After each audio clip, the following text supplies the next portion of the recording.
c'est l'addition des forces sur un élément fondamental qui est le respect de la nature humaine. Si la théorie du genre se propage dans nos écoles et pervertit nos enfants, si elle brouille la nature humaine dans la définition de l'homme et de la femme, il n'y a plus rien sur quoi construire une société équilibrée. Il y a une seule chose qui nous a imposé, c'est notre sexe. C'est la réalité, elle s'impose à tout le monde. Aujourd'hui, on veut nous faire croire qu'on peut choisir son sexe, mais c'est une folie, c'est une folie.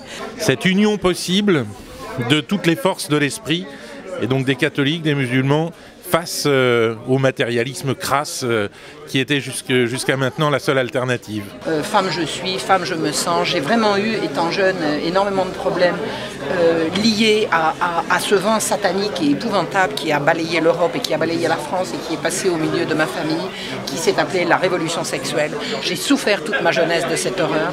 Je peux dire que ma jeunesse a été gâchée par ces contre-valeurs. Nous sommes aujourd'hui à la fin d'un cycle absolument abominable. Nous vivons l'histoire en marche, nous sommes en train de nous lever. Il faut bien aussi être conscient que d'une part, beaucoup de parents n'ont pas conscience de ce qui se passe dans les écoles d'une part, et d'autre part que les médias du système et le gouvernement mentent effrontément et qu'il s'agit de démontrer qu'ils mentent.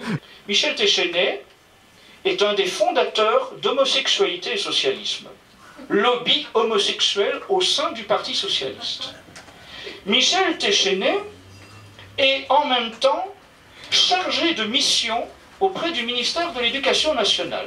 Mais à part ça, bien sûr, il n'y a pas de volonté du gouvernement d'introduire la théorie du genre. Non, non, c'est un fantasme réactionnaire. En page 73, il y est question d'un exemple de ce qui s'est expérimenté dans une classe CP-CE1 d'une école du 10e arrondissement. Pour la journée du carnaval, cette enseignante de CP et CE1 a demandé à ce petit garçon de s'habiller en princesse et les a fait défiler ainsi dans les rues du quartier. Cette association homosexuelle LGBT propose ses services pour aller parler dans les collèges et les lycées. Il y aura un module intitulé « Tu te décides entre filles et garçons ». Et dans ce rapport, M. François Hollande prend ses engagements auprès du lobby homosexuel. L'intervention des associations LGBT en milieu scolaire devra être soutenue. Monsieur Hollande s'engage également auprès du lobby homosexuel à reconstituer l'équivalent de la HALDE, une haute autorité qui aurait charge de traquer les mal-pensants. Si vous engagez une personne, un homme, qui a vocation d'être votre représentant commercial, et qu'après que le contrat soit signé, cet homme décide de se présenter au boulot en femme, eh bien, en tant qu'employeur, vous êtes pieds et poings liés. Parce que si vous le licenciez, vous faites acte transphobe, discriminatoire.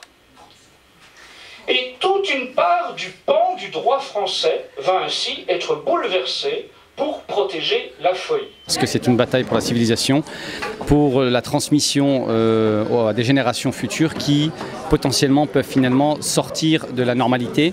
Et à quoi bon continuer à lutter ou à créer des institutions si on doit les transmettre à une enfance complètement dénaturée. Donc c'est un combat essentiel pour moi et c'est le front de la foi auquel j'appelle depuis plusieurs années maintenant, à savoir associer les forces traditionnelles musulmanes, chrétiennes et français authentiques porteurs de valeurs, et que même si tout le monde n'est pas là pour l'instant, il y a déjà l'essentiel.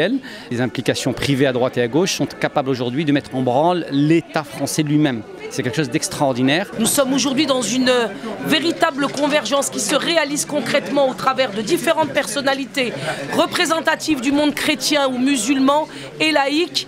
Et cette convergence qui a lieu est éminemment historique.